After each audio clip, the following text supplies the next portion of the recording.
ఉపయోగపడేటటువంటి topics ఇవి. So, కాబట్టి ఇవి కామన్ టాపిక్స్ అన్నీ గూడా. మరి ఇక్కడ చూడండి విస్థాపనం అంటే మనకి కోపం అనే పదం గుర్తుపెట్టుకోవాలి. విస్థాపన అనగానే దాంట్లో కోపానికి సంబంధించినటువంటి స్టేట్మెంట్స్ ఉంటాయండి. సో, అది ఉంటే మనం ఖచ్చితంగా విస్థాపనంగా గుర్తుపెట్టుకోవచ్చు.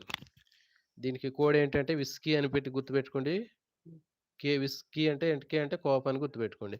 అంటే ఒక వ్యక్తి తనకున్నటువంటి కోపాన్ని ఆహ్, హ్మ్, ఇతరుల మీదకి నెడతాడు.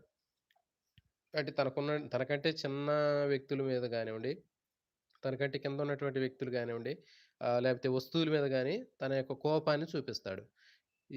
చూడండి ఇతరుల వల్ల ఏర్పడినటువంటి కోపము లేదా అసహనము అసలైనటువంటి వ్యక్తుల మీద కాకుండా బలహీనమైనటువంటి వ్యక్తులు తనకంటే బలహీనమైనటువంటి వాళ్ళు వస్తువులు మీద ప్రదర్శించి తన అసహనాన్ని కొంతవరకు తగ్గించుకుంటాడు. సో, దీన్నే మనం ఏమని చెప్తామంటే విస్థాపనం అని చెప్పి చెప్పడం జరుగుతుంది. అంటే తన కోపాన్ని తనకంటే కింద ఉన్నటువంటి వ్యక్తులు గాని, వస్తువుల మీద గాని చూపించటాన్నే విస్థాపనం అంటారండి. సో, కాబట్టి గుర్తుపెట్టుకోండి కోపము లేకపోతే అసహనం ఏదైనా సరే ఈ పదం గుర్తుపెట్టుకుంటే సరిపోద్ది. కోపము.